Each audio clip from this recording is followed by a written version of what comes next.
Hello and welcome to this video. This video is going to have two meanings. A lot of my videos I try and have two meanings on them, but on this one I'm going to point it out to you so that you can go looking for it, because you might get something from this, I hope.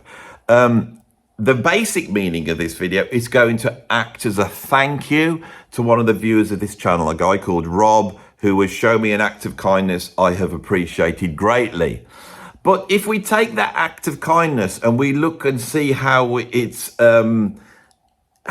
acts within my life, the idea of gratitude and thanks, the idea of someone thanking you in a way and that makes you feel a certain way and then you acted a certain way.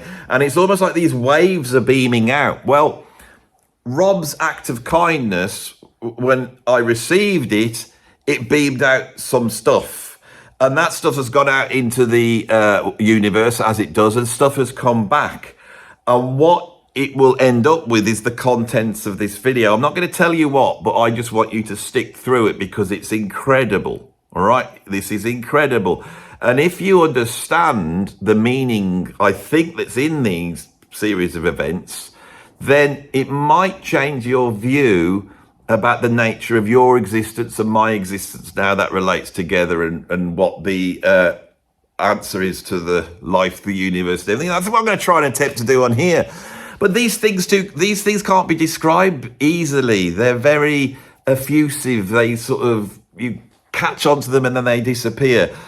And me as a creator, I'm going to try and find a video that if you follow this story through and think about the story and why the story is the way it is, you might get a bit of that feeling too. And the reason is, I hope, because you're also playing a tiny part in it. So let's start at the beginning with the story.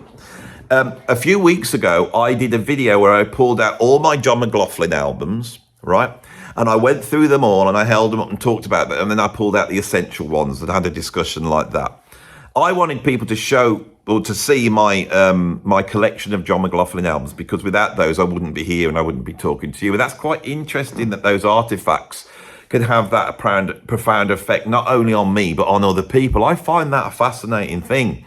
Now, one of the pivotal albums in John McLaughlin's career is his third album, My Goals Beyond. And I'm going to be talking extensively about that album, My Goals Beyond. This video is probably going to be called My Goals Beyond, because again, that title means more than just the title of the album we're about to talk about. I'm really going to be exploring the intent that John McLaughlin had in 1970 when he set about making this album. And the thing about artistic intent, it means nothing if it doesn't act within the universe. John McLaughlin knows nothing about this. If he does watch this video, he might see, oh, that's interesting.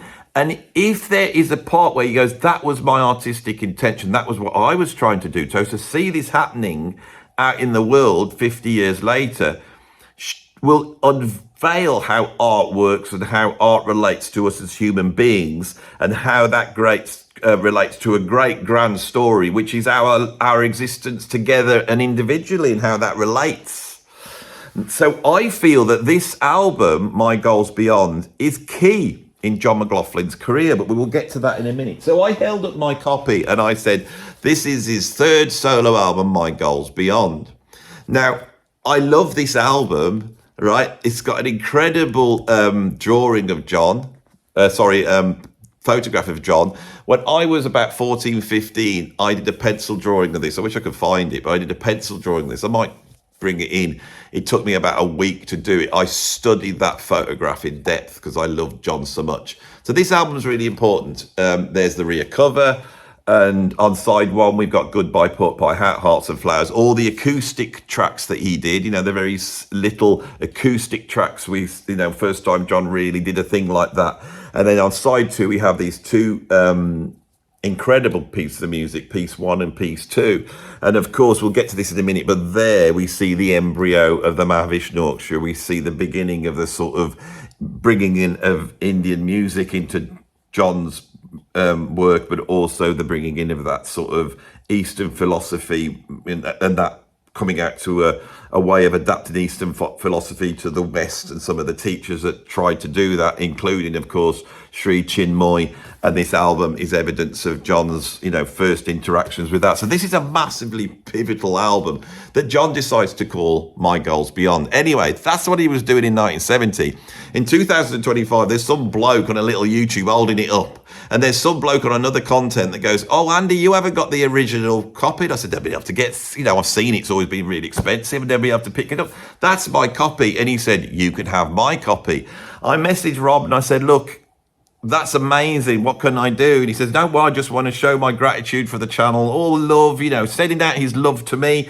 I'm feeling it all inside. This is the good stuff in the universe that happens far more than the bad stuff that nobody ever thinks about. They never focus on. But here it is, and I'm feeling all this." And then he goes down and finds out that to send it from America to the UK, it's going to cost quite a bit of money. But he says, "I don't mind, I'm going to pay it. And so a few days ago in the post, his copy, Rob's copy, arrived, and Rob is now seeing this for the first time. He sent that in the post, and here it is, to him, magically appearing on a channel that is fronted by some bloke that he's only ever seen when he's about this big, and he's never met in real life, but feels he has some sort of relationship with enough to do this. This is all strange stuff, isn't it? Now, this, I believe, is the most beautiful cover in John McLaughlin's oeuvre, right? Absolutely beautiful. There we have an incredible shot of John's living room, and he's not there, but all these echoes of all his interests are there, echoed here. We have the title My Goals Beyond. We have the name Douglas, which is the label that it was on. And we have his name in this incredible typeface, and it says Mahavishnu John McLaughlin. That's the first time the name came out. Look at the Electra reissue, John McLaughlin. That's different, Mahavishnu. And when you look on the back, we get this beautiful bit of graphics. I love this so much. And we see that the order's reversed. On side one, we have piece one and piece two. And on side two, we have the acoustic stuff. Incredible. If we open it up, there's another incredible photograph, right, of John now sat in the position. Now, that's John just as he's met Sri Chinmoy, and he is now starting to change. And the ideas he is having goes beyond music, and is going to, affect music quite deeply, and is going to affect me personally very profoundly. I'm aware that photograph is the point where that happens, and it's echoing out to me in the world. This is how art works, right? And so, I'm looking at this album and I'm reading it, and you thought, I'm going to have to talk about this, and there's some information on here. And I look back and it says it's been produced by Mahavishnu John McLaughlin. The sleeve design is by Chris Poisson. Now, Chris Poisson was another follower of Sri Chinmoy, and he designed the artwork for the Mahavishnu albums. And so this is an important thing as well, because this is the first where the visual aspect is now wound into this Mahavishnu world. And then there's this other guy, cover and inside photography by Hugh Brown. I thought, Hugh Brown, don't know who that is.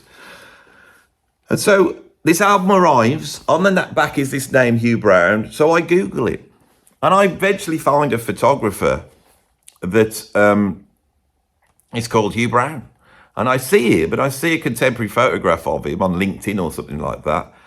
And I see this bloke who looks around about 35, 40, and I think, well, that can't be, he can't be the Hugh Brown, because if he was, say, 20 in 1971, that would make him 76-ish. Can't be him. So then I look for Hugh Brown on Facebook, and I see this same guy again, and I click on it, and he's friends with Narada Michael Walden. Now, I then have this thought, I think, Narada is in his 70s, but he doesn't look in his 70s. He looks like he's 40 or something, and this guy looks the same. And they're friends. What the hell's going on here? And my interest's peaked. So this guy, I message and I say, Mr. Brown, I want to do a video on this album. Could you just tell us about the photo session? Thinking that there would be a nice 10-minute section saying, yeah, I met John in a bar and he said, come on down. I took him the photographs and we put it out, and then it was great, and it was a really great session. And then he might talk about other people he photographed and a few other sort of rock and roll stories, and that'd be great, and I thought that'd be nice for Rob, for me to be able to actually hold this up and show that to the guy that actually took that photograph. I thought that's an incredible circular event in itself. Now, what you're about to see is the interview, and it's a long interview, and I'm going to keep it all on. And the reason why it's long is because Hugh also felt part of something beyond his control. I feel a lot on this channel, I'm beyond something beyond my control. I hope Rob now feels it, and I hope we go, God, we know. Now, where does this come from? This comes from the love, the gratitude, the sense of wanting to be nice to me, be nice. This is that act of Rob's. Rob's the hero of all this. But that sometimes when you do that, you don't get to see the huge waves of positivity that can come out of just a random act of kindness. I'm trying to show that. I'm trying to show how mystical it is. And I'm going to keep this interview in its entirety, because you will see how I've never met Hugh Brown before. We start chatting, we hit record as soon as it went up. We didn't really prepare. We're just talking, and it will come out, this idea of the order and beauty and oneness of everything, right? So it's just bizarre. Now, if you are still inclined, it's going to be a heavy watch, you've got to stick with it. I hope you find it enjoyable. We talk about his time, photographing this album. Hugh Brown was also a follower of Sri Chinmoy. He was best friends with Carlos Santana. He also knew a whole bunch of other musicians, people like Jaco Pastorius. We talk about all of that. It's a really interesting talk. He was also the photographer twice for Muhammad Ali, who's a big hero of mine. Towards the end of the interview, you will see me just having, my socks knocked off with his Muhammad Ali stories. It's worth waiting around to the end of that. And you will see that Hugh Brown does not look his age. He says how old he is. The whole thing's bizarre to me. Carlos Santana, Narana Michael Walton, Hugh Brown. And there's a whole bunch of, I was chatting about this with somebody else later on, Now, that's another thing. Once I'd finished the discussion with Hugh, I had to wait 20 minutes for another interview. I was going to interview a friend of Alan Holdsworth, and I wasn't going to put this on. I was going to chat to this guy who knew him very closely. It was like a confidential chat to try and get an idea of Holdsworth even more. And I'm going to do a video about the enigma of Alan Holdsworth, but that is directly related to this video, because in waiting 20 minutes, I was sat there waiting. So I watched a concert of Elvin Jones, because I love Elvin Jones. He's my favourite jazz drummer. So I'm watching Elvin, and then I start talking to this guy. We start talking about Alan Holdsworth. He sees in the background, he goes, oh my God, I love that album.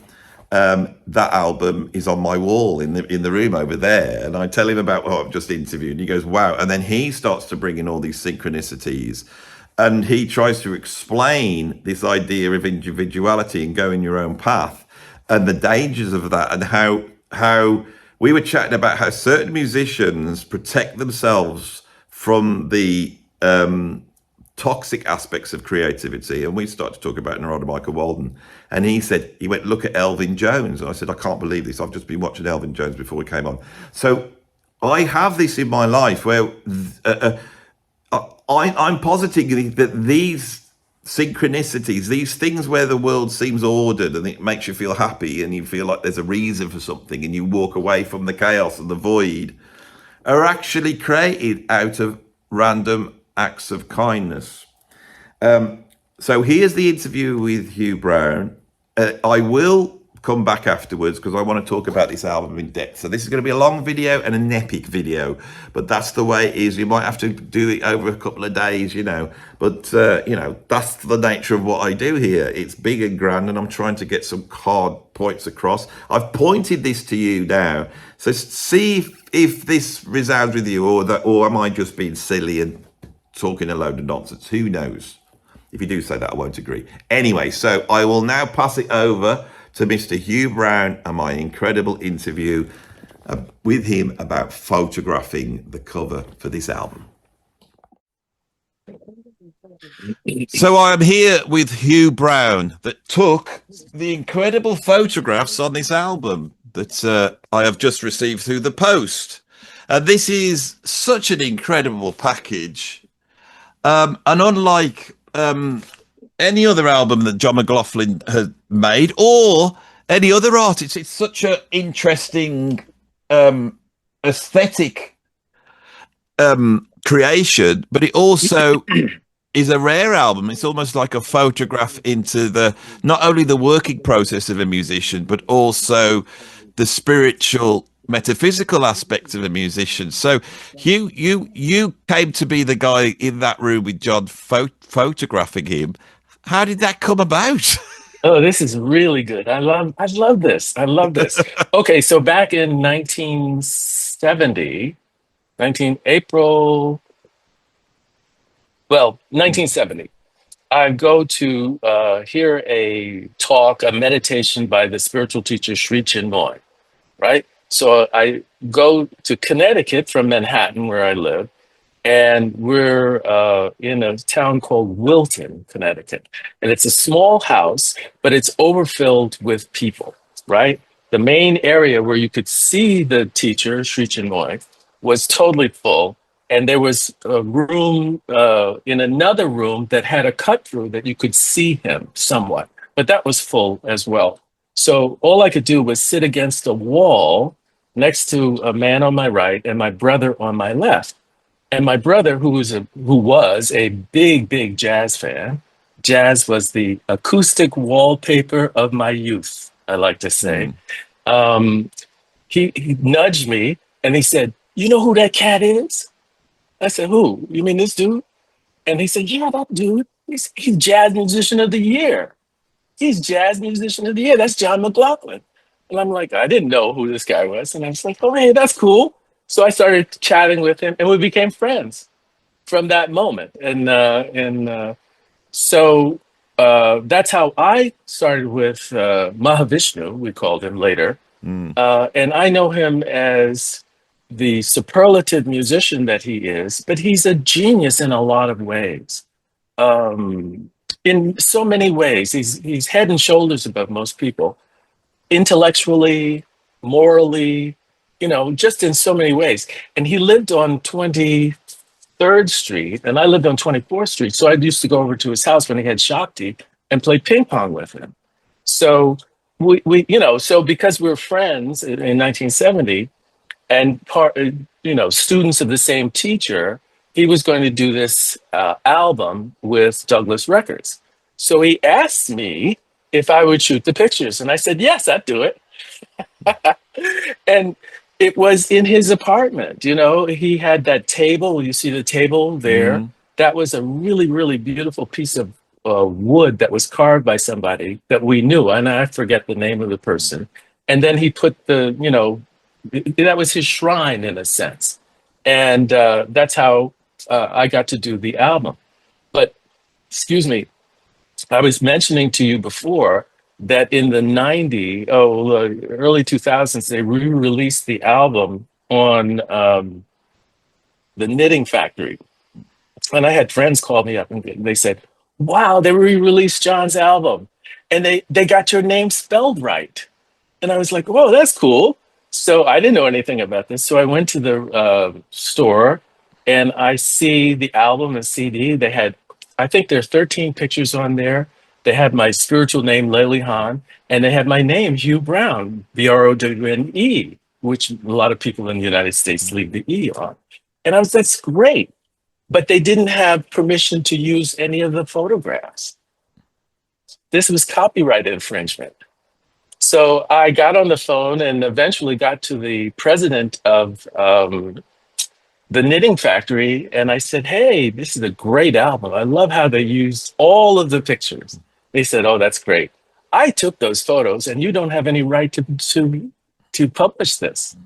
And the guy stuttered. He was like, "Oh my God, we bought all of the rights from Alan Douglas." And I said, "Ah, there's the rub." So through well, so a few days later, I get a call and I pick up the phone and the person says, "Hey Hugh, how you doing?" Like somebody intimate, right? Like somebody you know, not a bill collector or anybody like that. And I said, "Who is this?" And he said, Alan Douglas, Mr. Smooth. And apparently he knew he didn't have the rights. Now the album could have been pulled off the shelves all over the world because of this. So ended up negotiating with him and got paid for it. Um, I think it was minimal, like $1,500, $2,000 or something like that. But it was I needed it at the time. Certainly, it was after 9/11. And then I don't know, maybe 6 years ago, John McLaughlin Mahavishnu came to where I was staying in Santa Barbara, California, and he gave a concert. So of course I went, and I went backstage, and it was like, oh, brothers meeting and so on. And I related the story about Alan Douglas, and I have pictures of this, by the way.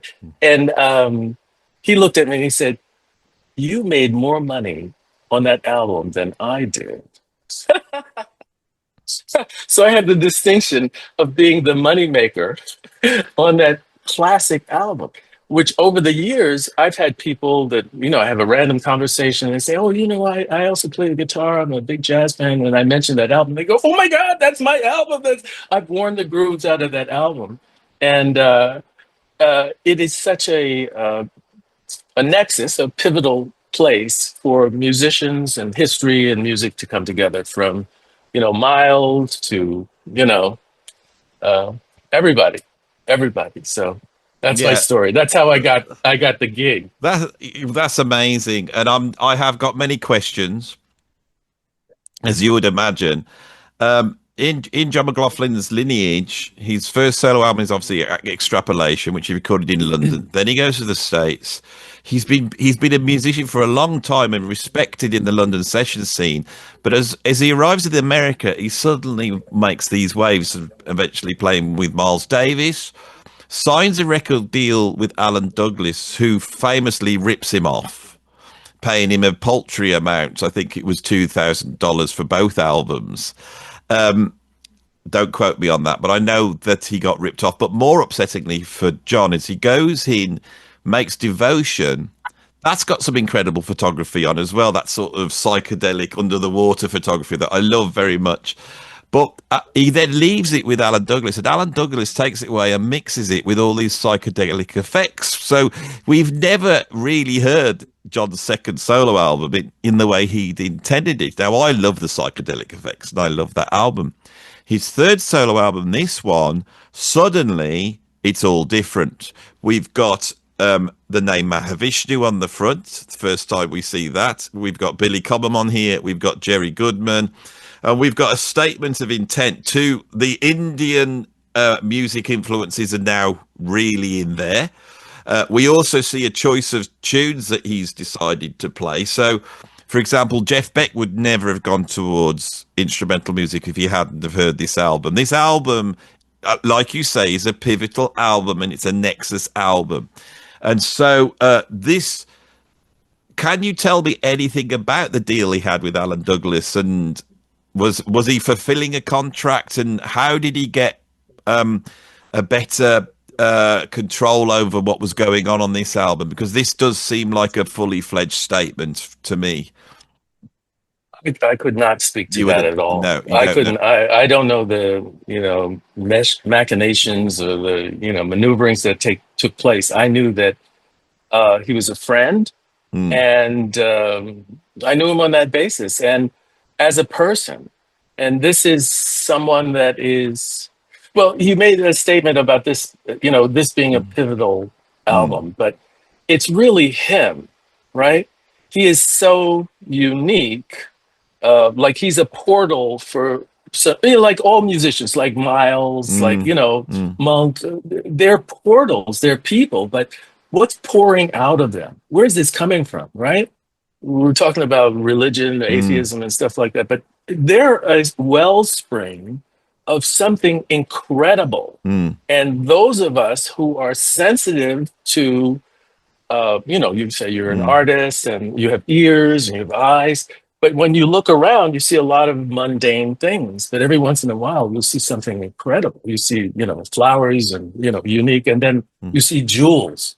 You see something mm, that transcends everything else. This is the place I need to be because this is the beauty that I want. This is nurturing me, right? mm, He's that. He's that. If he were doing anything else, people would come to him because he's that. You know what I mean? He's the ideal of what you're trying to find, right? So in this case, it's music, and then this incredible skill he has, athleticism, musical ability, you could say, to express that so dramatically, right? And then interpret it and then not stop anywhere, not stop and say, well, okay, this is a plateau that I'm going to be here the rest of my life. Then he keeps moving, he keeps shifting, and then he shifts into the Indian, the Asian music, and then becomes fusion. But wherever he went, if he went to, Africa in 1820, same thing would have happened. mm, He would have taken all of those things and then expressed them in his unique mm. way. So, and even to the extent in this group, this spiritual group that we're in, it was really good in a lot of ways. I know there's some criticism lately. I don't know anything about that, but we would have all kinds of games, and we're all of an age. Let's say he's a little bit older than me. I'm 76 now. Um, we would play these games, and we played this Indian game where one person, well, you would have two teams. Let's say there are 10 people on each team. So it was called Buzz and the Bee or something like Mm. that. And you had to pit one team against another. And, well, I was the star of my team because I was the fastest. You would have to catch the person. So I was always the fastest person. So my team would always win, but he would sacrifice four people on his team to exhaust me, and then he would win the game. He thought through the game. He conquered the game because of his intelligence. And that impressed me so much. And he's very competitive and so on. I used to play ping pong with him and beat him. He didn't like it at all, but I could beat him. But that made us deeper friends. So, on so many levels, as a human being, as an intellectual person, as a moral person, as a spiritual person, uh, checks all the boxes of excellence, excellence. And he's a good guy. That's fascinating. So I wondered, the reason why I asked that question was because I wondered whether, with you being his friend, whether he was sat there going, "Oh, I've got this deal with Alan Douglas, but he's remixed the album wrong and he's done this." But it seems that you were actually in a circle which was much higher in its interests and the magnetic center it had to things that it was drawing to it. And it seems like that the characters are there. I call it a magnetic center, that you're in a situation where things are being drawn in all the time. And so it's very interesting to hear your response to it. Obviously, with the connection to Sri Chinmoy, did you have any contact with the great Chinmoy. Chinmoy? Yeah. Moy. Yeah, that's all right. CKG. You'll get to know my pronunciation of things is absolutely awful. It's a feature of my channel, Chinmoy. So your contact with Sri Chinmoy, Chinmoy. did you have any meetups or relations with Carlos Santana? Oh yeah. He was part of the group. Probably end of 1971, Mm, 72. He came in and he was really, superstar at that point. mm, And I forget who brought him in, but very devoted person, very devoted, right? And I'll say this for you and your audience. Over the years, I've photographed a lot of well-known people. I've been in social positions. I've met a lot of people. He is the most humble person I know. And it is incredible for someone who, and I've been at his home. I used to date his wife's sister, right? So I know his wife very well. Lovely people, lovely people. But if you were out and about with him, of course he was recognized. And then people would come to him and speak, and then you would see that within a few minutes, he made the fan feel like the star. In every case, always not self-effacing, but he absorbed all of that and came back as a beautiful person. When you hear his, conversations and so on, you can see incredible person. So, Love him.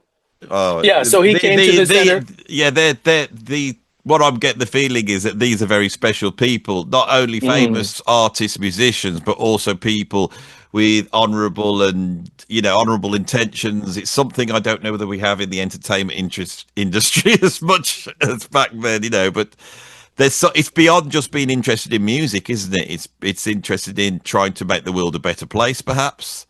Well, I think that to me and for myself, this meditation, whatever self reflection, self you know discovery leads you to a place that makes you feel well. First of all, it leads you to a place that is beyond your imagination.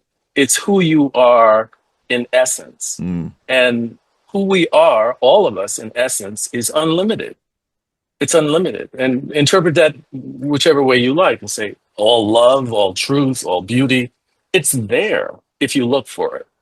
And, any pursuit that leads you to, look within yourself for more, you'll find it, right? It's mining 101. So the more work you do that with that self inquiry, the more gold, let's say, or jewels or whatever qualities you'll find. And people like Santana, his name, spiritual name is David D. All right, which is Lamp of God, and yeah, I think that's accurate for him. But the humility part is there, so he feels humbled by the fact that he's struck a rich vein in his mining operation, and all of this is poured forth, and he's the steward of it. He's like, yeah, and he's so kind about it. Narada Michael Walden is like that. He was my best friend at the time before I met Carlos. And we shared the same house. You mentioned in our conversation earlier Bob Knapp, Mm. and some of those people all lived in the same house in Queens. And my brother lived there. Narada lived there in the basement, and I had my dark room in the basement, right? Which was, my best friend is in the other room, Mm. basically. Mm. And then he created this little space that wasn't insulated properly.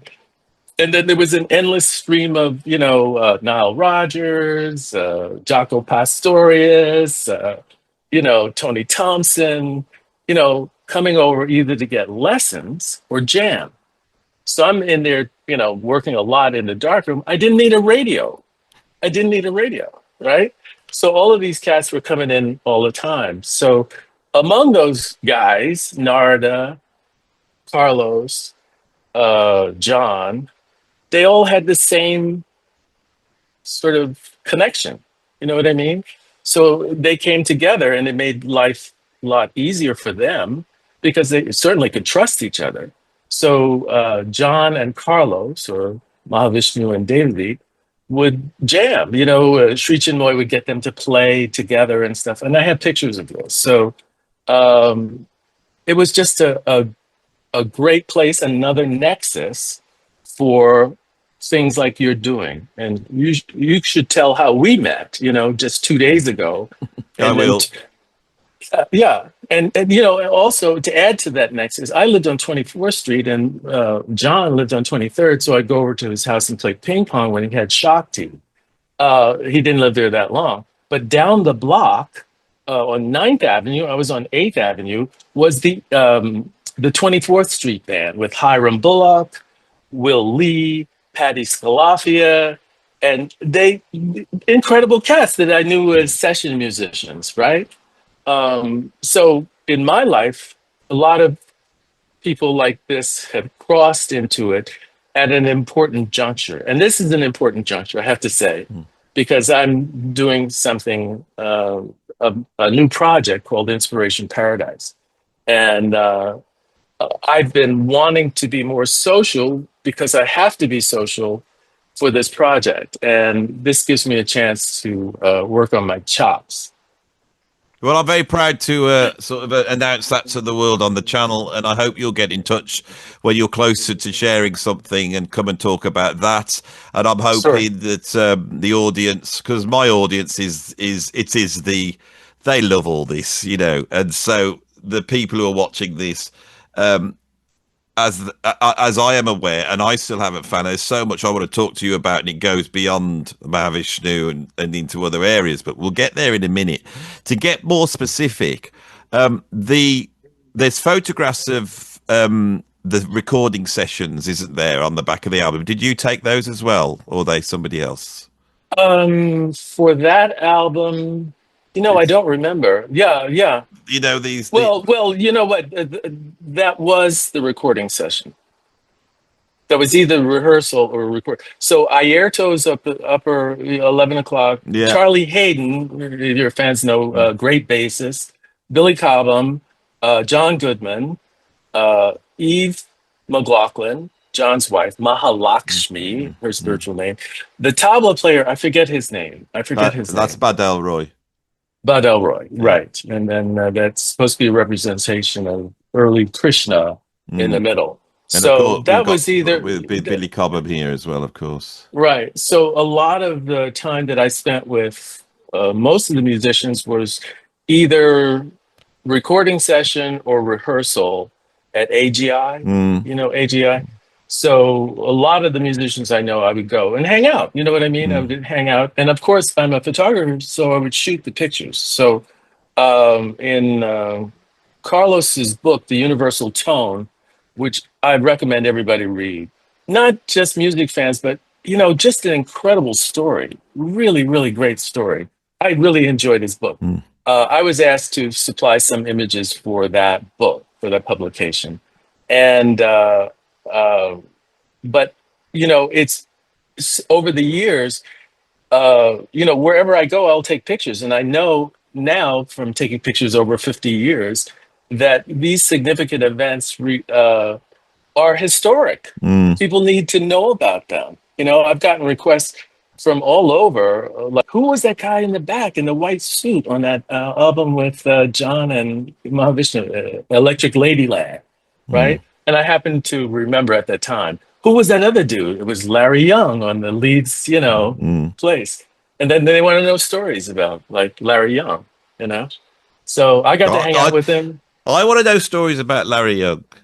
Okay, I got one. The last time I saw him was at the Beacon Theater, and it was a Santana concert, and I was in the back, standing in the back, and Larry comes in.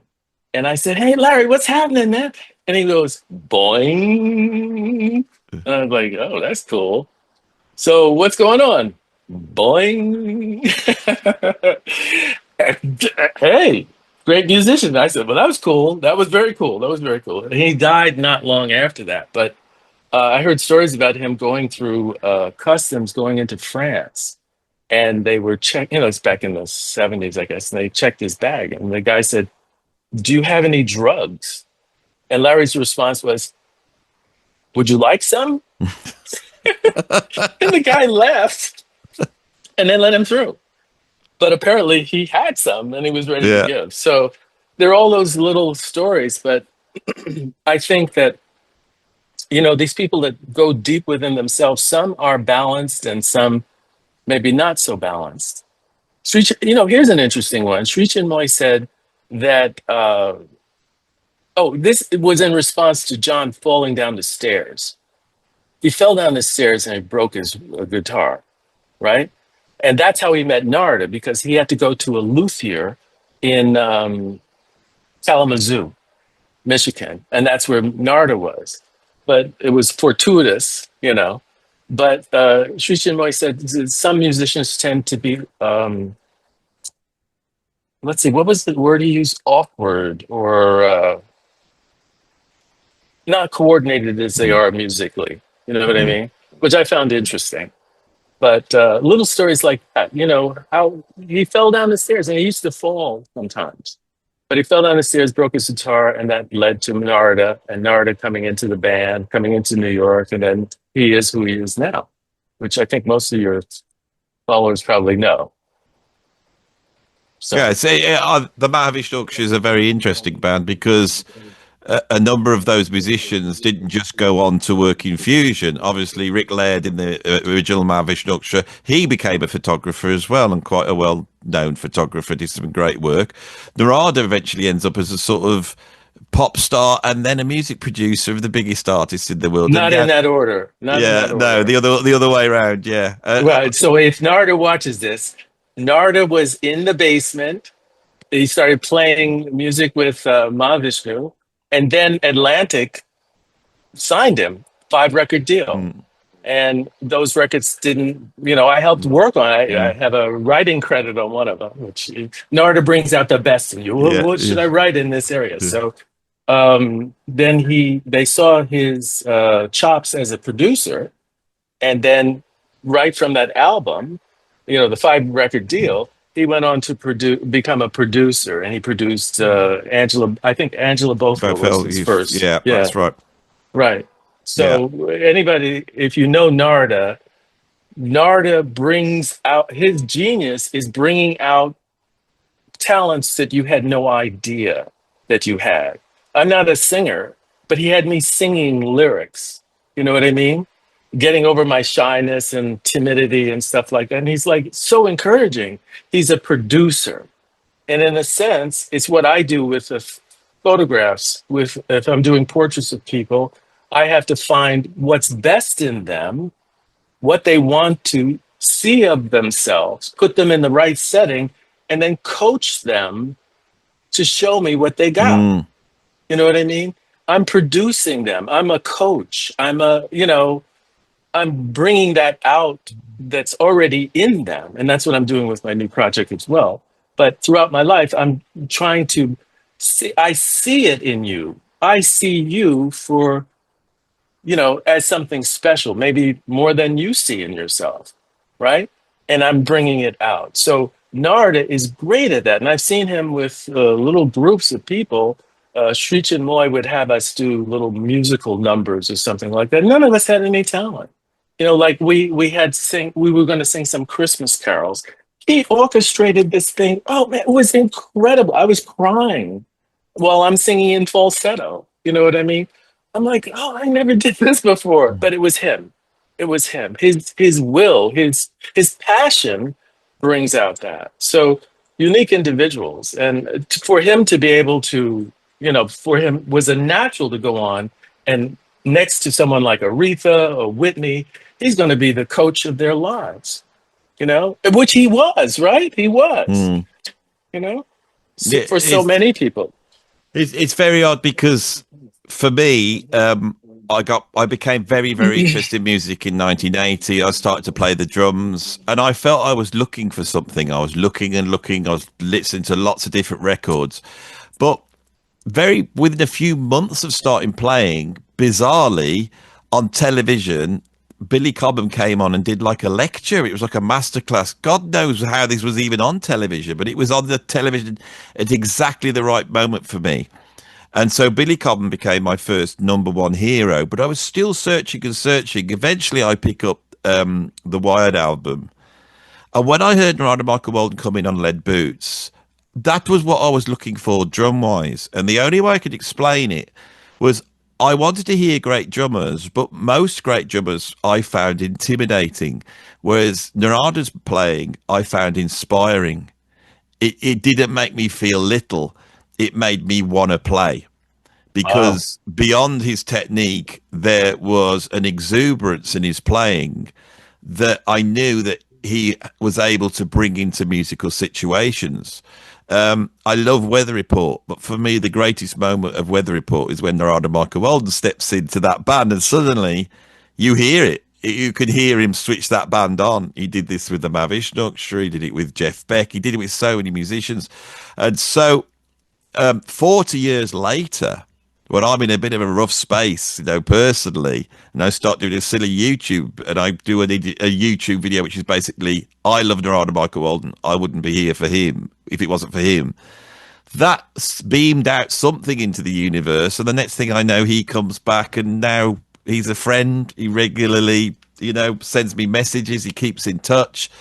And that thing I heard in his drumming actually came back for me and got me through a period in time. And that's why this Narada Michael, he's the patron of my channel. There would be no channel here. Oh, No, without a doubt. There would just be no channel. I love him too. Because he I got to be honest, we all suffer with insecurities, but sometimes when when you're faced with something and you got Narada Michael Walden on your side, you go, well, I must be doing something good. So okay, yeah, that's great. Yeah, just special individuals. You know what I loved the most. As a photographer, I've had the privilege of photographing a lot of well-known figures. But it's not happenstance. It's people. I'm gravitating towards people that inspire me, right? So because of that, I come with great enthusiasm and whatnot, and get to interface with them because I'm amazed at how they've done what they've done, like what you do. So when with Narada and the musicians, I just love being with them because they're free. They're not corporate people. They're not in boxes. They're going to higher organization, right? And they have better ears than me. And that's what I like. I sit with them, and I remember I was with Narda, and I forget who else was in the room, but some other great musicians. And they were talking about this musician that did everything. He did everything. They were like, "Oh, this cat is bad." They were just going off. And it turned out that was Prince in his early days, and he was so young. But here's an example with Carlos Santana. I was at his house, right? Not to, this is, forget all of that other stuff. I'm at his house and I'm listening to some music with him, right? Which is such a treat, right? I'm listening to Miles Davis. He wanted me to hear this piece. And then we get to a certain part in the piece. It wasn't Sketches in Spain, which I thought was his favorite. And we're at this place and he stops it and he plays it again. He goes, "You hear this? You hear this? Do you hear this?" I didn't hear it. He goes, "That spot changed music forever." You know what I mean? That place right here, this note, this series of notes changed music forever. And that's like, wow, I don't have ears like that. This is so cool. So when I meet an artist that can see color and layering and things like that, these skills that are beyond the norm, I'm inspired by. And I know that we can all attain them. They're not exclusive to any one individual. And I think that's what you hear in Narda, that, some people get to this like genius level and they're like, "You can't touch me. You can't touch me. You can't touch me. Try this." Blah, blah, blah. It's like, it's technique. It's like genius. But he's joyful. This is like, wow, come party. Let's party. yeah, You get up there on the drums. I'll be happy as well. You know what I mean? That's what's so cool about him and most of the deep musicians that I know. It's coming from joy. Touch your own joy and show it to me. You know what I mean? yeah. That's what I'm about. I think there's a role that is undervalued, especially in sort of Western society, which is the role of the artist, and which is so wide it's very hard to pin down. My meditation has always been playing music. It's an absolute meditation to play music. but by the same token, I've spent half my life playing covers bands in bars and trying to reach the people and trying to focus on one person and communicate the joy of whatever that song is to somebody else. And I think this is something that people find very difficult to quantify, because it's not about quantity, it's about love, joy, beauty, happiness. And I think the artist is sort of almost like, they're quite vulnerable in a way, because they are looking into the world deeper so that they can reveal what is there for other people. And I do think that is a quite an exclusive position to be in. But I do believe you're right that anyone can attain it. And I think But you perhaps, have to you have to be strong. Like I was just listening to you, and I was thinking, they're vulnerable. They're vulnerable, yeah.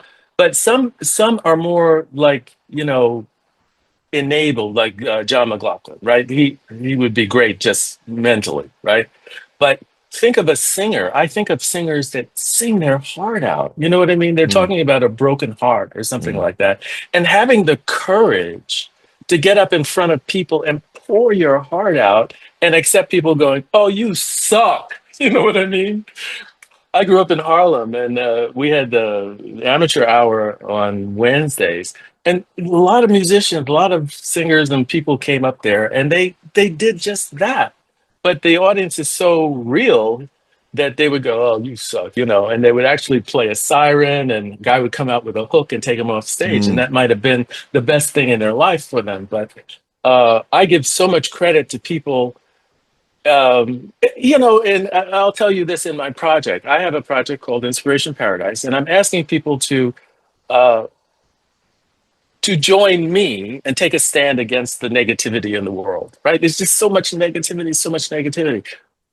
We all have some inspiration that is changed our lives, like your life. And I'm asking people to find that place. Who inspired you the most? Who inspired you the most? And when you just think of that, that brings that inspiration forward. And then I'm asking people to go beyond that and make a little video. This guy, this woman, this teacher inspired you so much, and this is what happened. They inspired me when I needed it. I was going to die, but this person brought me up. Right? Let them know. It's important that you let that person know what they did for you. Right? mm, Forget about my project. That's what it's about. First, you win by bringing that inspiration back, and you're energized. Right? Then, when you pass it mm, along, that changes that person's life forever. You know what I mean? Out of the 8 billion people in the world, you're number one, right? You'd never throw that Christmas card away. You'd never mm, throw that testament away. You keep that. You would cherish that video. Now, when you post it on your Instagram or your Facebook or whatever, what are your friends going to say? They're going to go, "Wow, I didn't know that about you." When I was putting this together and I'm close to releasing it, I went to my bank to set up the bank mm, account. And the banker said, "Oh my God," the vice president or whoever mm, she was, the manager, very nice lady. She said, "What is this about?" And I explained to her about this inspiration. Who has inspired you the most? So that the next day I had to come back to fill out a form. And she came up to me and she related this story that in her life, she had a child at 16, and because of that, her father put her out. He said that if she was going to stay in his home, she would have to drop out of school, get a job, and that's it. So she had more aspiration than that, and she moved out. And she put herself through school, put herself through college, to the extent of working many jobs, and she would bring her young baby with her to school. mm, And that child was the biggest inspiration in her life. And she wants to make a video. She will be maybe one of the first videos that are made for this. And what's going to happen? She has 200 followers, 300 followers on her Instagram or whatever TikTok page. But when she makes this video and says, "My child did this for me," the girls in her, or most of the people in her group, are not going to say anything negative. They're going to go, "Oh, you go, girls. You did it. I didn't know that about you." Then to find out that that child is now like at the vice president level at another bank. Success mm, for everybody. She's successful by bringing the inspiration forward. She's successful by inspiring her child, by letting her know. mm, She's successful by having the courage to make a video, and she blew a lot of people's minds. And then a certain percentage of those people are going to do the same thing. So it becomes a ripple, right? So it's a political action that's not political, but you could say spiritual, but energetically, it's hyping up. Like if you saw the earth from space and you see one light up over here and then another light, and then the lights connect, that's the flame ripple that is energetic and essentially good for everybody. Win, win, win, win, win, win, win, win. That's what I'm doing. Right? I doing the channel and having to talk about this, and then having the thousands of messages I get every day from other people all over the world where the music's touched them. When I got first online and started to talk about how music and art touches me and how it's changed my life, that you start to realize this is going on, and it's almost like you can't perceive it because it's so huge. The art is having this massive effect across huge amounts of people, and it's all the same. When they hear my responses, they go, that's exactly what happened to me. Not like vaguely. They go, same year, same track, same experience. I had exactly the same experience, and people love that. When I was about 14 or 15, I went round to my friend's house. He had a guitar tuition book.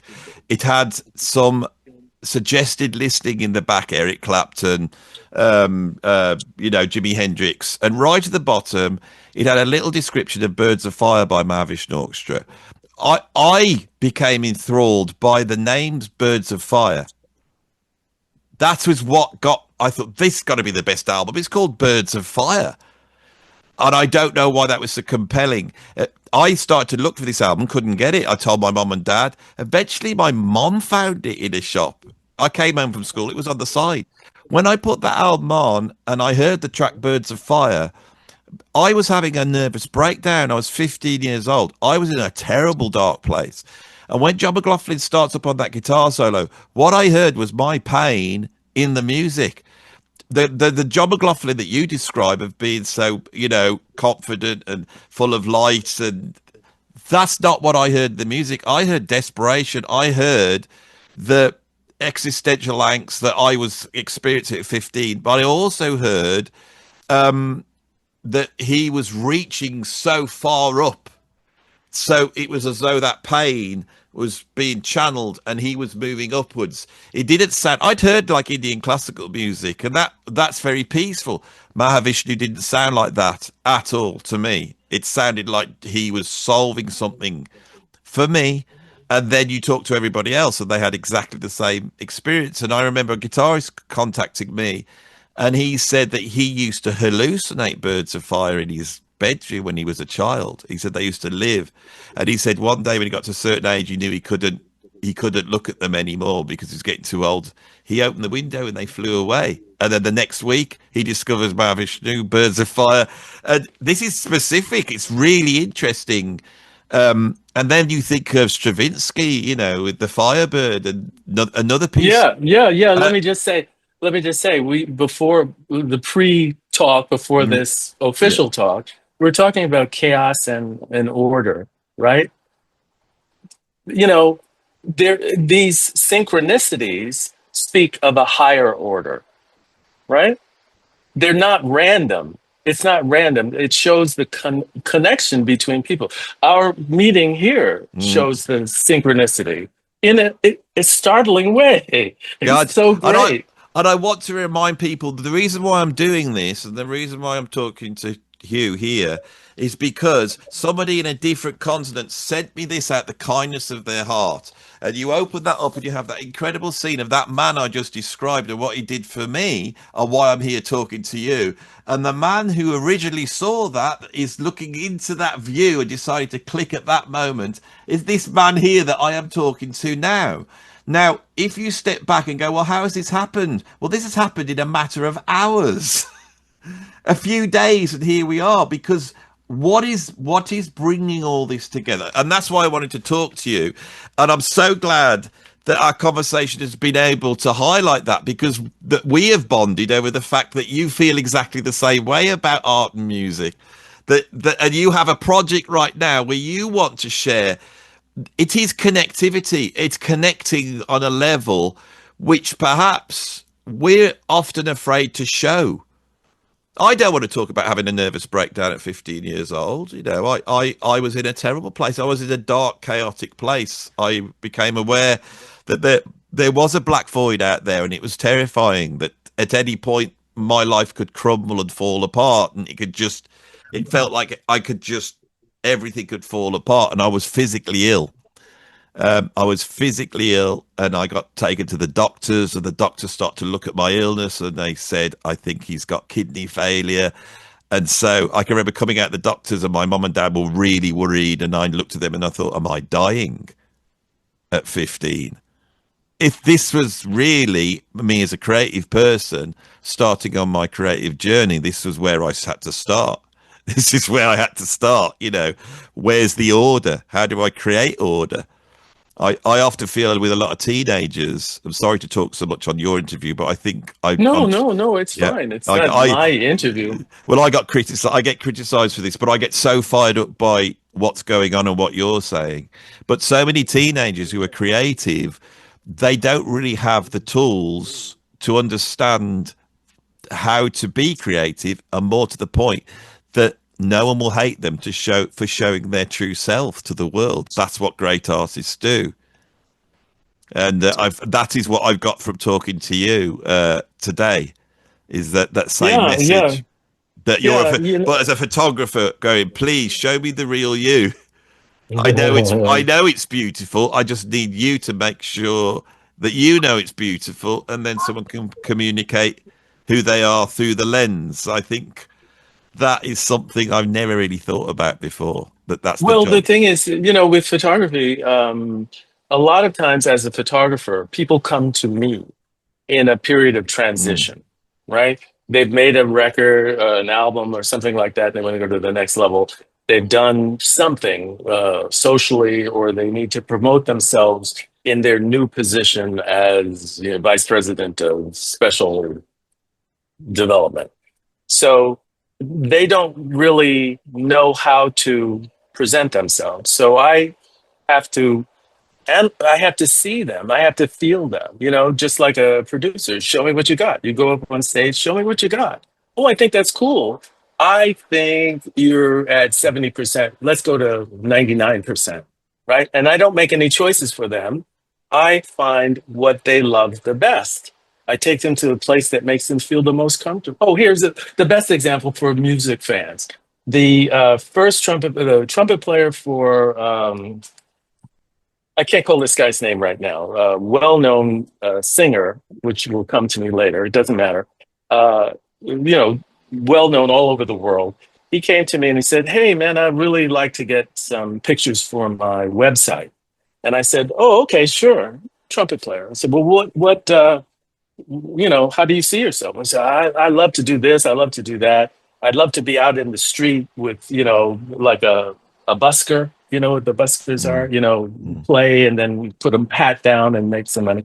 And I took him to some of those locations and it wasn't happening at all. It wasn't happening. He wouldn't look good. He didn't look good to me. And I didn't feel good. Right. So I said, what do you do? What's your thing? He said, well, I get up early. I get up at like 6 in the morning and I sit in the bed and I put an album of John Coltrane's out and I play one of his tunes. I said, that's the shot, man. That's the shot. And he goes, oh, well, you can't do that because it's in my bedroom. I'm in my pajamas. I said, that's great. It's since 6 in the morning. I go, so what? I can get up early. And we went and we did that. And that's what's on his website. It's real. You know what I mean? Yeah. That's the best. We don't, hey, I'm this far from, you know what I mean? That kind of presentation. Whereas I'm a goofy guy. I like this stuff. This is my Mm, son's toy, which I always like. Whatever. That's what people want to see. And that's where their heart is. You know what I mean? mm. Their heart is in that. Their soul is in that. Where do you feel best? That's where my project comes in. Who inspires you the most? What place inspires you the most? And most people will say, and I've heard this over the years, so what inspired you the most? Oh my God, this painting. Oh, this painting, at the museum. I said, well, when's the last time you saw it? Oh, 5 years ago. I thought, shouldn't you go there like every day? You know what I mean? Shouldn't that be on your refrigerator? Mm. You know? What inspires you? Yeah. Oh, this. Oh, I would. Oh, if I only had the time. I said, well, what's more important? You know what I mean? That should be number one. So that's when people who value that practice music, meditation. You go there every day to get nourishment. You know, I heard you say about John's angst going up. Well, it didn't necessarily have to come from a bad place. I have, like, when I meditate, I'm feeling good already, but I see just above me, just deeper in me, something that is so phenomenally more than what I ever imagined. More love, more light, more peace, more extension, more anything. It's like, from here, which is good, to there. It's not like, I'm coming from a bad place, but I want to dive into this beauty. I want to, we feel that when Mm, we listen to music, when we listen to Coltrane, how he's like experimenting, like he's like, the order is breaking up and he's into mm, mm, pure feeling, and then brings it right back to the melodic line. You know what I mean? mm. But that space, that dimension that quantum physicists and now talking about dimensions above this dimension, a human being can bridge the dimensions, which are higher in order, and bring that back.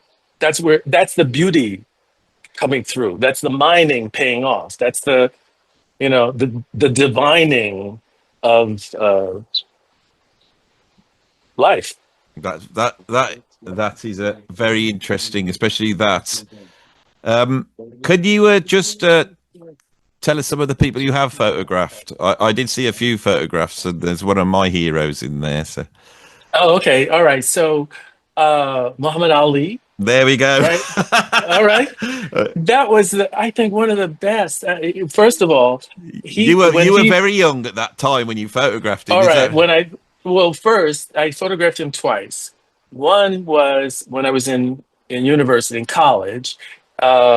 He had lost his title because of the Vietnam War, Yeah, that's right? right. Yeah. So to support himself, he would give talks at various schools. So he came to my school, Iona College in New York, Mm, New Rochelle, mm, and he spoke, and there were some other speakers. So I got close and I got some great shots, right? And he was the man for all seasons for certainly Black people, because I was one of the college students at that time in 1960, let's say 68, 69. Only 6% of American Blacks went to school, went to college, right? The laws were against us, and we were getting shipped to Vietnam, right? Whether we liked it or not. And Ali said, "No, I will not go mm, on moral grounds." And he, gave up his crown for that, and said that he said, "No Vietnamese ever called me a nigger," right? And that energized so much of us. We're like, why should we go and die mm, when we're being treated so unfairly here? So years later, before his fight, the Thriller in Manila, mm, right? So I got to go to a press conference, but I was really there to meet his manager, Wallace Muhammad, at the Sri Chinmoy, who I knew at the time, was having, they were going to meet together, Ali and Sri Chinmoy, which they ended up meeting many times. But I think this was the first occasion, and I was supposed to speak to Wallace Muhammad, his teacher, I mean, his mm, manager. But at the press conference, I got to photograph him. And then afterward, he had a press junket where he sat in a room, and then for several hours, each reporter got 5 or 6 minutes. mm. And he asked me to sit with him. So I spent several hours with him, and then I got what I needed. But he was so kind to me. He gave me an autographed copy of his book, which later years he said, I never wrote it. But I saw his spirit. He was such, we would call him a Mac in New York. Every woman he hit on. He was like, and he was so handsome. And then there was just endless activity about the most popular man in the world. And I found him to be incredibly gracious. Sri Chinmoy called him a tiger and a lamb. And he was very sweet. And then when he was in the ring, he was a tiger. So He I he photographed it. he was a very brave man, not just in the ring but outside. He took it all, and I don't think there was ever been a boxer quite like him that had that amount of courage. Yeah. And he could beat people because he was braver. When I was a kid in the 70s growing up, there were basically two black kids in my school. So it was all white kids. We loved Muhammad Ali. We went out on the playground. He was the greatest. And people, this is an interesting thing because here in the UK in the 1980s, Joe Bugner, who was I think it was Joe Bugner, who was a white boxer, was going to box a black boxer, and the whole country stood up saying, "We can't have a black guy beating a white guy." And he says, "Don't worry, I'll put the black man in his place," and all that. That was the level of racism in 1980 in this country. And then Frank Bruno came along, and Frank Bruno was such an incredible boxer, but also such a great person. And he took it and he improved race relations in the UK. That guy should have a knighthood. He turned the British people around because he was so loved. And in the 70s, that was Muhammad Ali. And I just wanted to say that us British kids, who's the greatest? Muhammad Ali. Yeah. Why is he the greatest? Because he's the fastest, he's the heaviest, he's the most handsome. He was just the man. Uh, When I used to tour, I had a black shirt with Muhammad Ali on it. You know, yeah. Yeah. Yeah. I love that guy growing up. He was the greatest. And rightfully so. And I'll give Yeah, you the best example I have of that. So at this meeting, when I said I got to meet him and whatnot, beforehand, it was a press conference in advance of the Thriller in Manila, right? So imagine an auditorium, a hotel room with several hundred people, and these are all veteran reporters, many of them sports reporters. You know what I mean? They've seen everything. They're not impressed. And then I'm there waiting for him to come in, and he walks in the door. And to my eye, he seemed like he had a blue aura around him because the room fell silent. It fell silent. And here these, you know, reporters that were, going through all these experiences involved in their own lives and, cigar kind of guys. He gets up on the podium and he starts talking. But there's rapt attention, and somebody says, "What happens if Frazier beats you?" Something like that from the back. And he stops and he goes, "Who said that?" And all the reporters turned into like 8-year-olds and pointed.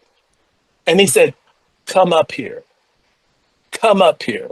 And the guy's like shrank in his seat. And he said, "Who's going to beat my ass?" And then it was like silence. So I want to portray that he had them. He had rapt attention to not reporters, but 8-year-olds, right? That were admiring this yeah, this Ajax Titan of a figure, right? Now, I noticed, well, I'm taking pictures. I take pictures of him. And then I see that on my left, there's a row of plants and there's a little girl sort of moving around looking. And I'm like, I don't see anybody attending to her. You know what I mean? But she must be, oh, that must be his daughter, right? So I would say she's like 6 years old. So I sneak in the back behind her, and I have this picture of her peering through, plants at the most popular man in the world, who's her daddy. Dad. You know what I mean? And she's like that, and I love that picture. So here's the greatest, man in the world with all this adulation. He sees me go over and take a picture of his daughter. So what does he do? He walks off the platform and comes over and puts his face in the picture and puts his head on his daughter's head. Wow. You know what I mean? Wow. I'm like, wow, I got the pictures of it, and all the audience is like, what's going on? What's going on? This is the first time I thought, about them, you know? But I have this series of pictures of him talking and then looking and then coming over and then Yeah. being very, very sweet to his daughter. That's the guy that he was. I mean, when he was the greatest boxer, every other boxer now says that. You know, when he was, not so well, and they bring him back together with Joe Frazier and George Foreman, you see they're incredible boxers. Those guys are incredible, but you see the love they have for him and the admiration. Mike Tyson, I think, has gone through the mill and has come out as a very inspirational figure. I watched him the other day where they brought out his world title belt and he showed it to him, and he goes, Yeah. "That means nothing. Yeah. Means nothing." Yeah. And so I've always respected boxers. It's a very ugly sport, isn't it?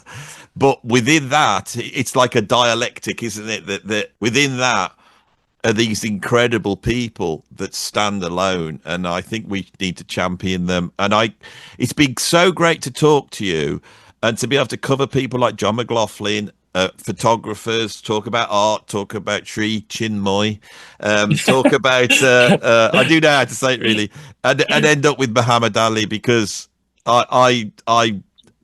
there's something that goes beyond the physical thing of doing the art. It, Yeah. and these people are inspirational, and there's never been anybody like that guy. So I'm so proud to have actually spoken to someone who was in the same room, breathing the same air and photographing the same light, bouncing off such an incredible man. So I think we've done enough here. I think we'll finish up there. Will you please come back on when you're closer with your projects and come and Yeah, sure. Sure. I have your contact information. I'm going to reach out to Narda uh, while I do this. So if not, yeah, I don't need just to say anything to just Narda. let me know. And the thing is, I feel that I could sit and talk to you for 3 hours, and there is so much more to talk about. The great Hiram Bullock, one of my favorite guitar Oh players. my God, The I and wanted to say that. That's why I mentioned the we're, 24th Street Band. yeah, I loved Hiram. He used to come up, do a lot of session work, right? So when Narda would be producing, mm, it was Hiram. And Hiram, I just don't know what it was, but it seemed like when he played it inside out. You yeah. know what I mean? I don't know. I'm not a musician, but I just loved it. And he lived down the block. And I was so hurt when he died It's so because I and wanted so to hear yeah. more. So there's I will pick your brains. You mentioned Jacko Pastorius coming round your head. Yeah, I will come back and pick your brains, and I hope Okay. and so the next time when you're on, my audience will go, "Oh, it's that guy. Oh, we're going to expect these stories." And so Right, right, let's right, keep right. this going. And also, I think I've got so many contacts with the sort of Sri Chinmoy group that were Okay. involved in these secrets of albums. At some point, we need to get everybody back together. Many of They all them need to have come back. passed.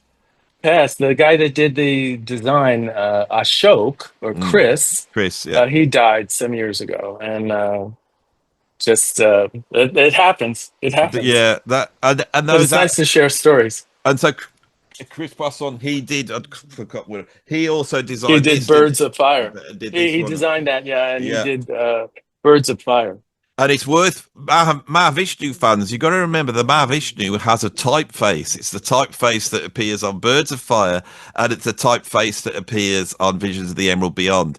That is the Mahavishnu typeface. It doesn't exist anywhere. I believe Chris Poisson designed that as well, didn't he? There's not many Yeah. people that can design a typeface. Absolutely wonderful. Before you go, what's your thoughts when I show you that? Like, we started this with synchronicity, right? And I'm at this point where there's something big happening in this project that I'm doing.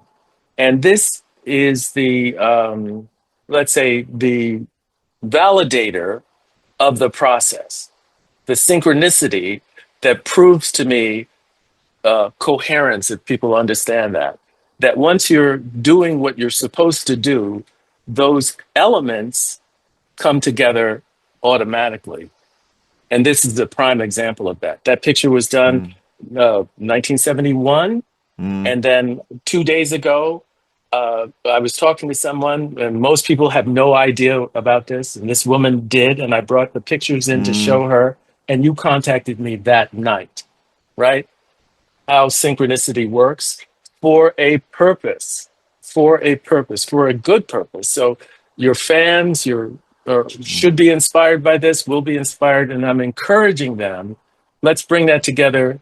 I'm organizing that into a movement that requires that you just be nice and be inspired, and that will inspire everyone else. Hopefully, some people watching this will want to get involved with that project. And also, I hope that if John McLaughlin does watch this, and I'm sure he will, but I just want to say, whatever he meant by this title, we may be illustrating his intentions in calling the album this. Don't you think? I think so. That's our goal. Our goal is beyond what we have now. Yeah. Sri Chinmoy would say, the ever transcending beyond, right? We live in an infinite universe. What you have is great. Tomorrow will be greater.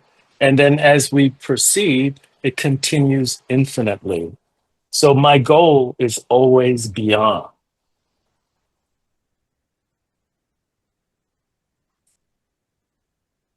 Thank you, Mr. Brown.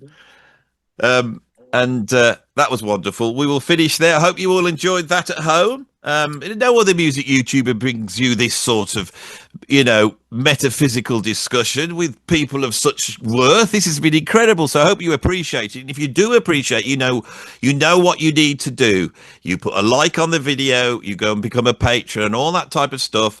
Do you want anyone to contact you if they're interested in what you're doing? Well, you know what?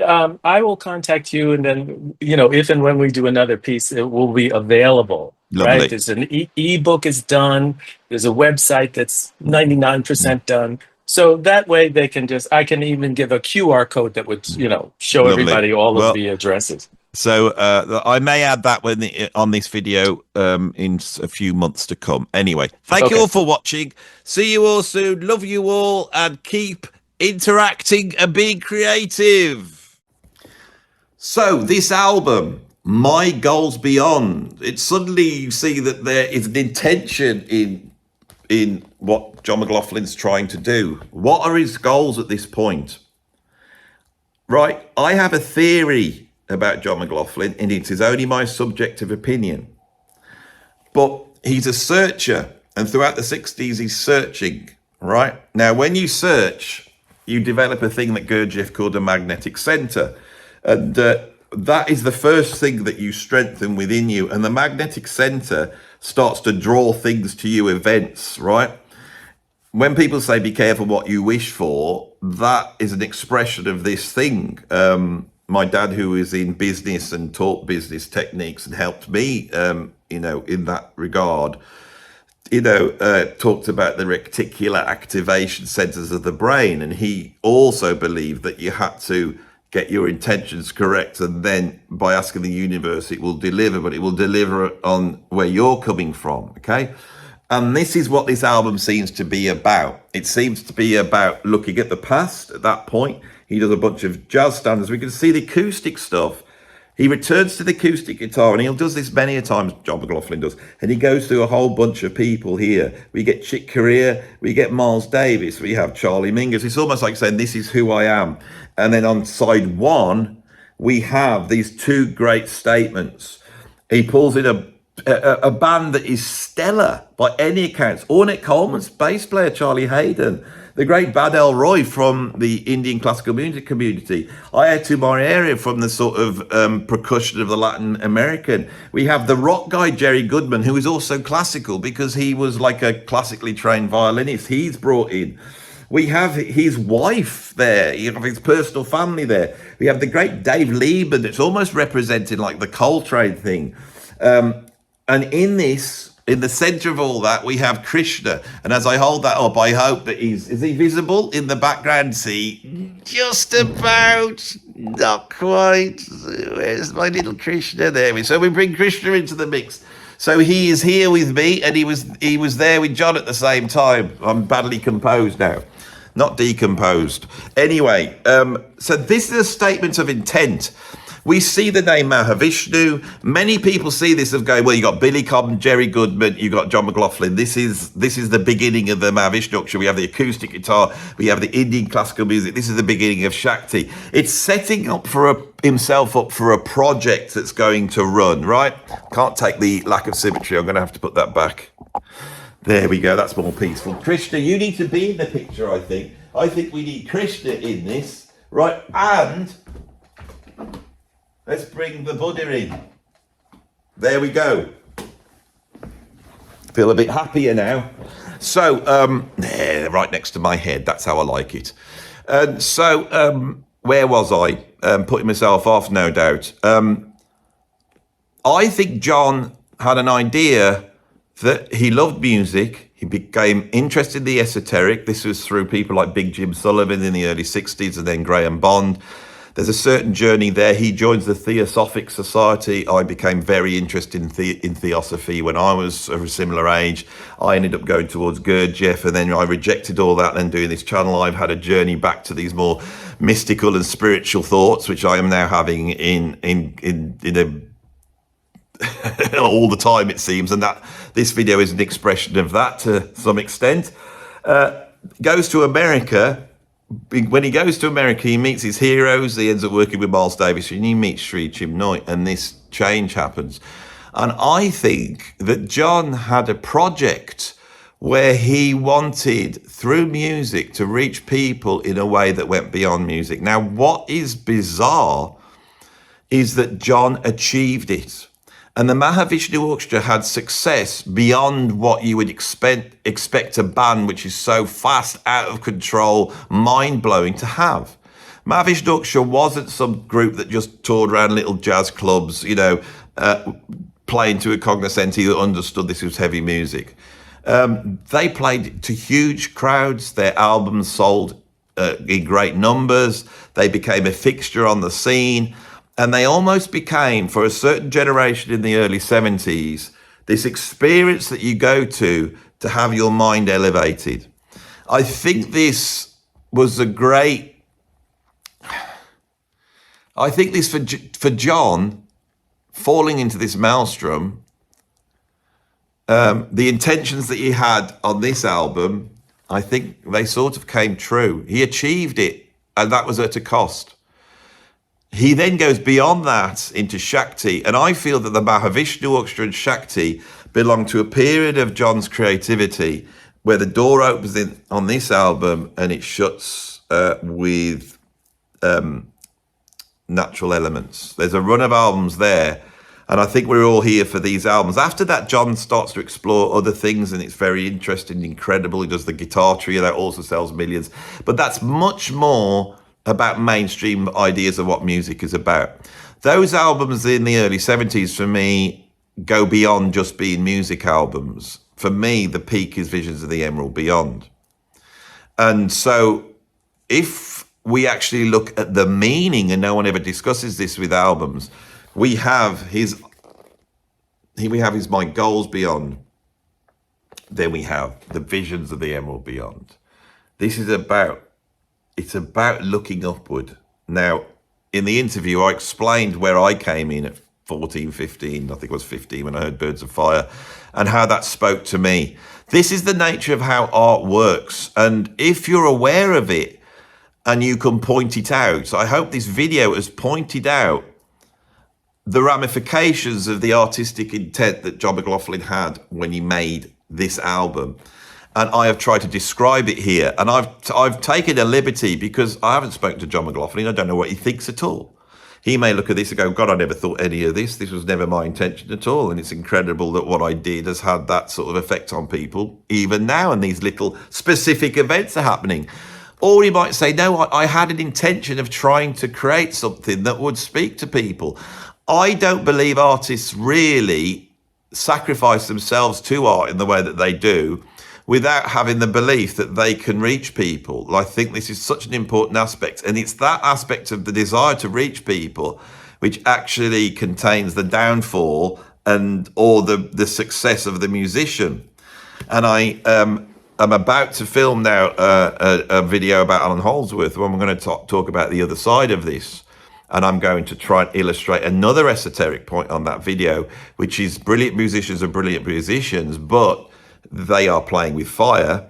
And that in going on that journey, they can inoculate themselves to the dangers of the void, or they can embrace the void. And the void could be either one thing or the other. It's such a hard thing to describe, but if I can get that across to people who love this music and have that, at least that touchstone to work with, people might understand how important music is to us as a species and how important art is. And that is my fundamental raison d'etre for this channel. All right. And that's what I'm trying to do here. And if I achieve that in the same way John's achieved it, I can pass on to whatever realm I'm heading for. When I go towards my emerald beyond, I can be happy in that I tried my best and maybe managed to get this idea out. So this video has been a thank you to Rob. I've tried to show what an incredible thing he's done, and I'm hoping that this video he can go, my God, I've been watching this channel and now I've got my video here, and it's all to do with that thing that's happened, and I hope some of you have watched it and felt moved in another way. And what can you do about that? Well, how about today we you carry on with the the random acts of kindness. I've been talking for a long time now. I think I need to shut up. And if Hugh Brown is correct in his project, I hope to return to him with some of you going, I want to be involved in Hugh's projects, and I want to put back into the world what I feel about certain people that I have gratitude for. Imagine if that becomes the outcome, right? 55 years after John was sat there and Hugh was sat there photographing this very intimate little situation, right? Life is a mystery. It's very beautiful. Walk towards that if you can. Thanks for watching.